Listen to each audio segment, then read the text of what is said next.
नमस्कार दोस्तों, आपका स्वागत है हमारे YouTube चैनल पे। दोस्तों, आज के हम इस वीडियो के माध्यम से सीखेंगे कि किस तरह से स्टार डेल्टा स्टार्टर में पावर वायरिंग और कंट्रोल वायरिंग किया जाता है। तो चलिए दोस्तों, वीडियो को स्टार्ट करते हैं। दोस्तों, स्टार डेल्टा स्टार्टर में पावर वायरिंग करने के लिए एक 3 पोल MCB और कंट्रोल वायरिंग करने के लिए एक डबल पोल MCB लगता है। दोस्तों, इसके बाद स्टार्टर को बनाने के लिए एक मेन कॉन्टैक्टर, एक डेल्टा कॉन्टैक्टर और एक स्टार कॉन्टैक्टर लगता है। दोस्तों, इसके बाद मोटर को प्रोटेक्शन देने के लिए मेन कॉन्टैक्टर के आउटपुट में एक ओवरलोड रिले लगता है। दोस्तों, इसके बाद मोटर को स्टार्ट करने के लिए एक एनो स्टार्ट पुश बटन और मोटर को स्टॉप करने के लिए एक NC स्टॉप पुश बटन लगता है। दोस्तों, इसके बाद स्टार डेल्टा स्टार्टर को कंट्रोलिंग करने के लिए एक टाइमर, एक स्टार्ट इंडिकेटर, एक स्टॉप इंडिकेटर और एक टिप इंडिकेटर की जरूरत पड़ता है। दोस्तों, अब हम वायरिंग के माध्यम से इस वाले स्टार्टर को समझेंगे। दोस्तों, पहले हम पावर वायरिंग करना सीखेंगे। इसके लिए रेड, येलो, ब्लू तीनों फेस को 3 पोल MCB में इनपुट करेंगे। इसके बाद 3 पोल MCB से रेड, येलो, ब्लू तीनों फेस को आउटगोइंग करके मेन कॉन्टैक्टर और डेल्टा कॉन्टैक्टर के L1, L2 और L3 टर्मिनल के साथ कुछ इस तरह से कनेक्ट कर देंगे। दोस्तों, इसके बाद रेड, येलो, ब्लू इस वाले तीनों फेस को डेल्टा कॉन्टैक्टर के T1, T2 और T3 टर्मिनल से आउटगोइंग करके स्टार कॉन्टैक्टर के T1, T2 और T3 टर्मिनल के साथ कुछ इस तरह से कनेक्ट कर देंगे एंड स्टार कॉन्टैक्टर के लाइन 1, लाइन 2 और लाइन 3 टर्मिनल को आपस में कुछ इस तरह से शॉर्ट कर देना होगा। दोस्तों, इसके बाद इस वाले तीनों फेस को मेन कॉन्टैक्टर के आउटपुट में लगा हुआ ओवरलोड रिले के T1, T2 और T3 टर्मिनल से आउटगोइंग करके मोटर टर्मिनल के U1, V1 और W1 टर्मिनल के साथ कुछ इस तरह से कनेक्ट कर देना होगा। दोस्तों, ठीक इसी प्रकार रेड, येलो, ब्लू इस वाले तीनों फेस को डेल्टा कॉन्टैक्टर के T1, T2, T3 टर्मिनल से आउटगोइंग करके मोटर टर्मिनल के W2, U2 और V2 टर्मिनल के साथ कुछ इस तरह से कनेक्ट कर देना होगा। दोस्तों, मोटर में कनेक्शन करने के समय आपको एक बात ध्यान में रखना होगा कि मोटर के किसी भी एक कॉइल में आपको एक ही फेस को कनेक्ट नहीं करना है। मतलब कि 3 फेज मोटर में U1 और U2 पहला कॉइल होता है, V1 और V2 दूसरा कॉइल होता है और W1 और W2 तीसरा कॉइल होता है। इसलिए अगर आप U1 टर्मिनल को ब्लू फेस के साथ कनेक्ट करते हो तो U2 टर्मिनल को किसी भी दूसरे फेस के साथ कनेक्ट करना होगा। जैसे कि यहाँ पर हमने U2 को येलो फेस के साथ कनेक्ट किया है, ठीक उसी प्रकार V1 और V2 कॉइल को येलो फेस और रेड फेस के साथ कनेक्ट किया है एंड W1 और W2 कॉइल को रेड फेस और ब्लू फेस के साथ कनेक्ट किया है। दोस्तों, इसी तरह से स्टार डेल्टा स्टार्टर में पावर वायरिंग कंप्लीट होता है। दोस्तों, इसके बाद हम स्टार डेल्टा स्टार्टर में कंट्रोल वायरिंग करना सीखेंगे। दोस्तों, इसके लिए पहले हम डबल पोल MCB में किसी भी एक फेस और न्यूट्रल वायर को इनपुट कर देंगे। दोस्तों, यहाँ पर हमने पावर वायरिंग और कंट्रोल वायरिंग करने के लिए अलग अलग MCB इसलिए लगाया है ताकि कभी भी अगर पावर वायरिंग और कंट्रोल वायरिंग में कुछ भी प्रॉब्लम होता है तो आप दोनों MCB को एक एक करके ऑफ ऑन करके स्टार्टर में प्रॉब्लम को सॉल्व कर सकते हो। दोस्तों, इसके बाद हम डबल पोल MCB से फेस सप्लाई को आउटगोइंग करके ओवरलोड रिले के किसी भी एक NC टर्मिनल के साथ कनेक्ट कर देंगे। इसके बाद ओवरलोड रिले के दूसरा NC टर्मिनल से फेस सप्लाई को आउटगोइंग करके NC स्टॉप पुश बटन के पहला टर्मिनल के साथ कनेक्ट कर देंगे और NC स्टॉप पुश बटन के दूसरा टर्मिनल से फेस सप्लाई को आउटगोइंग करके एनो स्टार्ट पुश बटन के पहला टर्मिनल के साथ कनेक्ट कर देंगे और एनो स्टार्ट पुश बटन के दूसरा टर्मिनल से फेस सप्लाई को आउटगोइंग करके मेन कॉन्टैक्टर के A1 टर्मिनल के साथ कनेक्ट कर देंगे। दोस्तों, यहाँ पर हम फेस सप्लाई को ओवरलोड रिले के NC टर्मिनल से होकर इसलिए लिया है ताकि कभी भी अगर मोटर में ओवरलोड होता है तो ओवरलोड रिले के NC टर्मिनल इनो में कन्वर्ट कन्वर्ट होके फेज सप्लाई को आगे जाने से रोक लेगा और मोटर तुरंत ही बंद हो जाएगा। दोस्तों अभी तक हमने जितना भी वायरिंग किया है, इस समय अगर हम मेन कॉन्टैक्टर के A2 टर्मिनल में न्यूट्रल वायर कनेक्ट करके स्टार्ट पुश बटन को प्रेस करते हैं तो मेन कॉन्टैक्टर तुरंत ही चालू होके ही बंद हो जाएगा, क्योंकि अभी तक हमने मेन कॉन्टैक्टर में होल्डिंग वायरिंग नहीं किया है। तो कॉन्टैक्टर को होल्डिंग करने के लिए मेन कॉन्टैक्टर के A1 टर्मिनल से एक वायर लूपिंग करके मेन कॉन्टैक्टर के किसी भी एक इनो टर्मिनल के साथ कनेक्ट करना होगा एंड स्टॉप पुश बटन का आउटपुट और स्टार्ट पुश बटन के इनपुट से एक वायर कनेक्ट करके दूसरा इनो टर्मिनल के साथ कनेक्ट कर देना होगा। दोस्तों इतना वायरिंग करने के बाद अगर हम मेन कॉन्टैक्टर के A2 टर्मिनल में न्यूट्रल वायर कनेक्ट करते हैं तो ये ड्यूअल स्टार्टर बन जाएगा। दोस्तों इसके बाद इसको स्टार्ट डेल्टा स्टार्टर में कन्वर्ट करने के लिए एक ऑन डिले टाइमर का उपयोग करना होगा। इसके लिए हमें क्या करना होगा, मेन कॉन्टैक्टर के A1 टर्मिनल से फेज सप्लाई को आउटगोइंग करके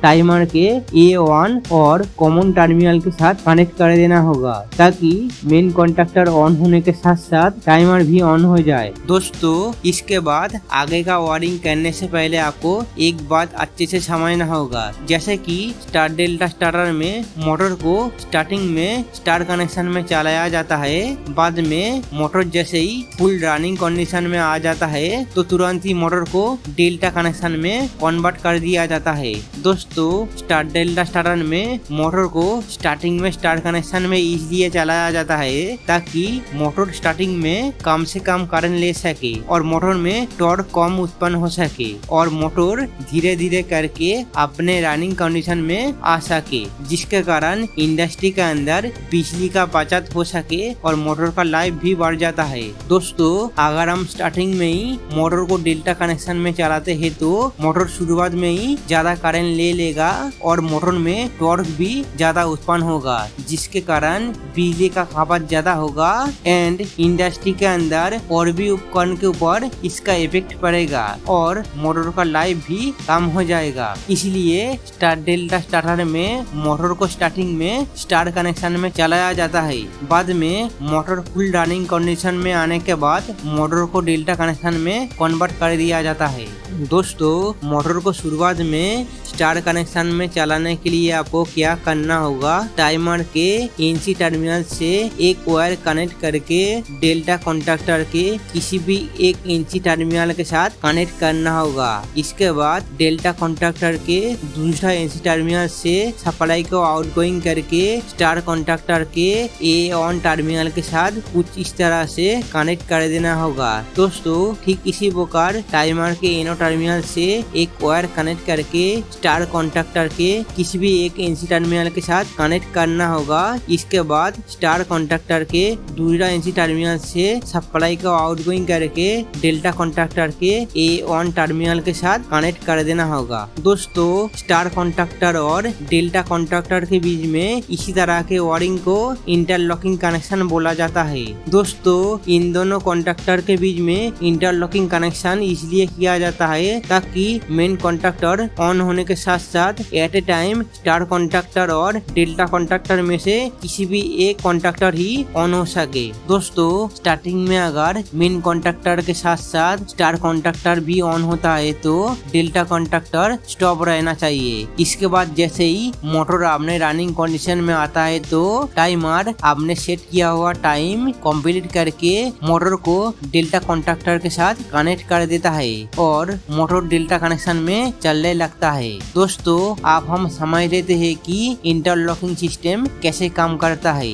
दोस्तों आप सभी जानते ही होंगे कि एनसी का मतलब होता है नॉर्मली क्लोज सर्किट और इनो का मतलब होता है नॉर्मली ओपन सर्किट। दोस्तों एनसी टर्मिनल्स के दोनों कॉन्टैक्ट आपस में शॉर्ट रहता है और इनो टर्मिनल्स के दोनों कॉन्टैक्ट ओपन रहता है, इसलिए मेन कॉन्टैक्टर ऑन होने के साथ साथ टाइमर भी ऑन हो जाता है और टाइमर के एनसी टर्मिनल से पास पावर सप्लाई आगे फ्लो होने लगता है एंड डेल्टा कॉन्टैक्टर के दोनों एसी टर्मिनल से होकर पावर सप्लाई स्टार कॉन्टैक्टर के A1 टर्मिनल में पहुंच जाता है और स्टार कॉन्टैक्टर को ऑन करवा देता है, जिसके कारण मोटर स्टार कनेक्शन में चलने लगता है। दोस्तों इसके बाद जैसे ही टाइमर आपने सेट किया हुआ टाइम कंप्लीट करता है तो टाइमर के एनसी टर्मिनल एनओ में कन्वर्ट हो जाता है और एनओ टर्मिनल एनसी में कन्वर्ट होके पावर सप्लाई को स्टार कॉन्टैक्टर के दोनों एसी टर्मिनल से होकर डेल्टा कॉन्टैक्टर के A1 टर्मिनल में भेज देता है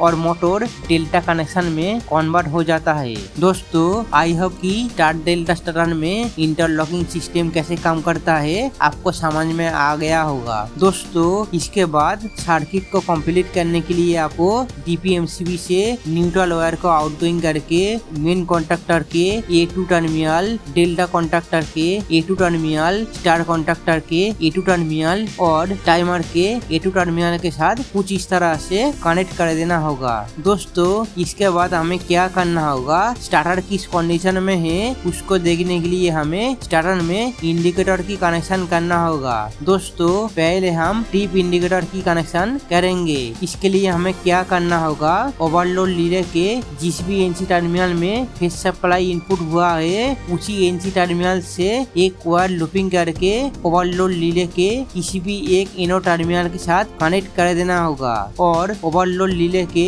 दूसरा एनसी टर्मिनल को ट्रिप इंडिकेटर के एक पॉइंट के साथ कनेक्ट कर देना होगा। दोस्तों जब भी मोटर ओवरलोड हो जाएगा तब ओवरलोड रिले के एनओ टर्मिनल एनसी में कन्वर्ट हो जाएगा और पावर सप्लाई को ट्रिप इंडिकेटर में भेज देगा, जिसके कारण ट्रिप इंडिकेटर ऑन हो जाएगा। दोस्तों इसके बाद स्टार्ट इंडिकेटर का कनेक्शन करने के लिए एनओ स्टार्ट पुश बटन के आउटपुट या फिर मेन कॉन्टैक्टर के A1 टर्मिनल या फिर टाइमर के A1 टर्मिनल से एक वायर कनेक्ट करके स्टार्ट इंडिकेटर के एक पॉइंट के साथ कनेक्ट कर देना होगा। दोस्तों इसी तरह स्टार्टर जैसे ही ऑन होगा स्टार्ट इंडिकेटर भी ऑन हो जाएगा। दोस्तों इसके बाद स्टॉप इंडिकेटर का कनेक्शन करने के लिए आपको क्या करना होगा, एनसी स्टॉप पुश बटन के आउटपुट और एनओ स्टार्ट पुश बटन के इनपुट से जो वायर मेन कॉन्टैक्टर के एनओ टर्मिनल में कनेक्ट हुआ है उसी टर्मिनल से एक वायर लूपिंग करके मेन कॉन्टैक्टर के किसी भी एक एनसी टर्मिनल के साथ कनेक्ट कर देना होगा और मेन कॉन्टैक्टर के दूसरा एनसी टर्मिनल से फेज सप्लाई का आउटगोइंग करके स्टॉप इंडिकेटर के एक पॉइंट के साथ कनेक्ट कर देना होगा। दोस्तों इसी तरह जैसे ही स्टार्टर ऑन रहेगा तब मेन कॉन्टैक्टर के एनसी टर्मिनल एनओ में कन्वर्ट होकर रहेगा और जैसे ही स्टार्टर स्टॉप होगा तब एनसी टर्मिनल अपने मेन पोजीशन में आ जाएगा और पावर सप्लाई को आगे फ्लो होने देगा, जिसके कारण स्टॉप इंडिकेटर ऑन हो जाएगा। दोस्तों इसके बाद हमें क्या करना होगा, इन तीनों इंडिकेटर के बाकी एक एक पॉइंट को न्यूट्रल वायर के साथ कुछ इस तरह से कनेक्ट कर देना होगा। दोस्तों आशा करता हूँ कि आज के इस वीडियो के माध्यम से आपको स्टार डेल्टा स्टार्टर के पावर वायरिंग और कंट्रोल वायरिंग के बारे में बहुत कुछ जानकारी मिला। दोस्तों इसी तरह के और भी इम्पोर्टेंट जानकारी पाने के लिए आप मेरे चैनल को सब्सक्राइब करके रखना।